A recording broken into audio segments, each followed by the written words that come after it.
विवेक जी, कांग्रेस और लेफ्ट को त्रिपुरा में 4 से 5 सीटें मिलती दिखाई दे रही हैं। ये लगातार चर्चा हो रही थी कि ये जो गठबंधन है ये एक दूसरे के खिलाफ लड़ते रहे और अब इस बार इस तरह से साथ आए हैं, तो क्या वोट ट्रांसफर हो पाएगा? क्या आपको लगता है कि वो हुआ है यहाँ पर जमीन में?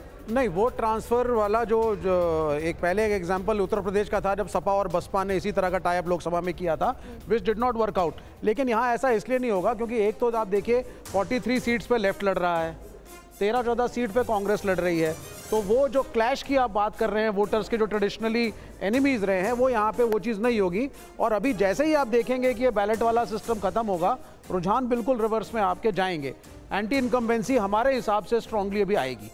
नहीं, लेकिन अभी आप जो रुझान देखिए उसमें बीजेपी प्लस 24 पर पहुंच चुकी है, बिल्कुल लेफ्ट 4 पर ही टिका हुआ है, तो नुकसान तो हो रहा है ना यहाँ? नुकसान अभी दिख रहा है। I hope, I think it should reverse. ये पोस्टल बैलेट है, हम एक बार फिर से बताना चाहेंगे, पोस्टल बैलेट है। और हमारे स्टूडियो में अशोक वानखेड़े जी भी आ चुके हैं, मुझे वॉक करते हुए स्क्रीन पर दिखाई दे रहे हैं, मुस्कुराता चेहरा और बड़े तीखे जवाब यहां पर आने वाले हैं। अब तैयार हो जाइए आप उसके लिए। लेकिन उससे पहले सीधे हर्षवर्धन जी के पास आऊंगा। हर्षवर्धन जी, क्या ये समझा जाए कि यहां की जो पॉलिटिक्स है, जो हम अभी देख रहे हैं, त्रिपुरा, नागालैंड, मेघालय, इसको बीजेपी डोमिनेट कर पा रही है?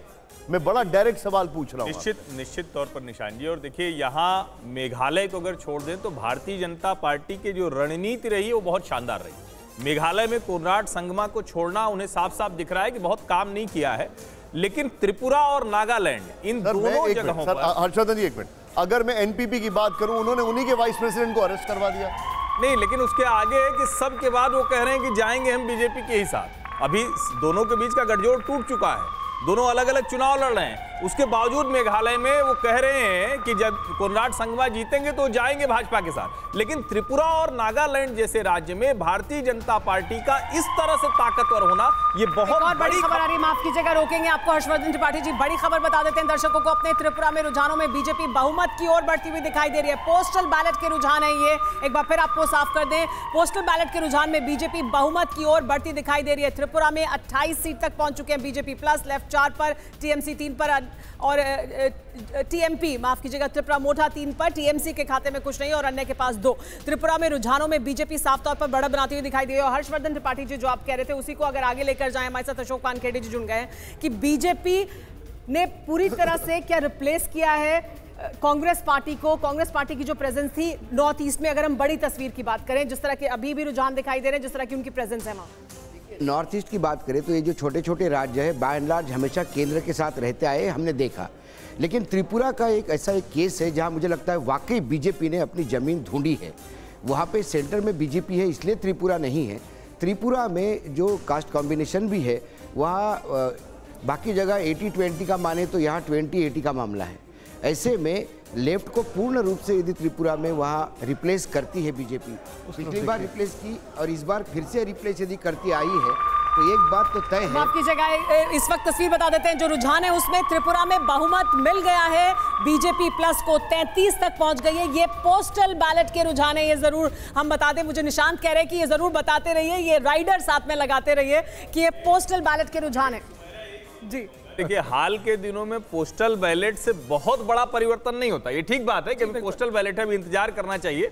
लेकिन शुरुआती रुझान और बाद के रुझान में बहुत बड़ा परिवर्तन आया हो, ऐसा देखने में नहीं मिलता है, थोड़ा बहुत चेंज होता है। एक बार लेकिन बिहार के चुनाव में जो एक झटका खाया है सब लोगों ने, उसके बाद वो कॉशियस होकर चलो तो ज्यादा अच्छा है। इसीलिए राइडर बार बार हम साथ में लगा रहे हैं कि ये पोस्टल बैलेट के रुझान है, लेकिन रुझान है और इनके ऊपर चर्चा और इनका जो विश्लेषण है वो होना जरूरी है, जैसा कि गौतम लाहिरी जी भी कह रहे थे। गौतम लाहिरी जी, लेकिन त्रिपुरा की जब हम बात कर रहे हैं तो यहां पर बंगाली वोटर बड़ी संख्या में है, वहां पर भी टीएमसी कुछ करती हुई जमीन पर नहीं दिखाई दे रही, उन्हें फायदा नहीं हो रहा है, बीजेपी के साथ ही वो जा रहे हैं। नहीं, ये देखना होगा आप कॉन्स्टिट्यूंसी वाइज कि टीएमसी कितना वोट काट रहा है, उसका फायदा बीजेपी को मिल रहा है कि नहीं।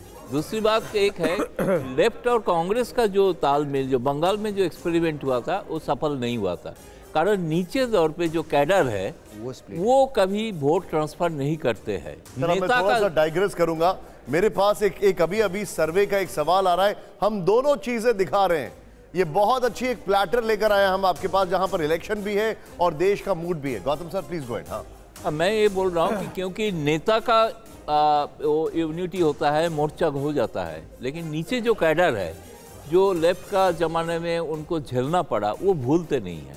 अच्छा, मैं एक सवाल यहां पर जानना चाहता हूं।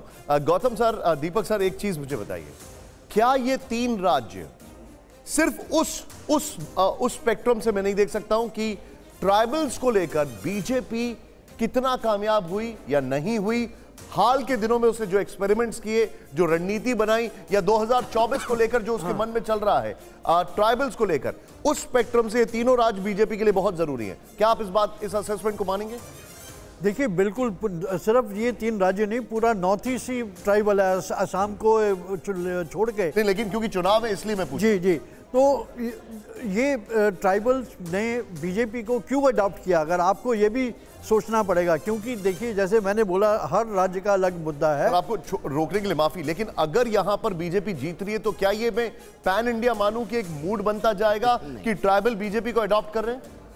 हाँ, बिल्कुल, तो बिल्कुल आपको साफ दिख रहा है, ये ट्राइबल ही बीजेपी को अडॉप्ट कर रहे हैं। नहीं तो नागालैंड में मैं आपको बताता हूँ, 1998 में जब इलेक्शन हुआ था, वहाँ इलेक्शन बॉयकॉट हुआ था।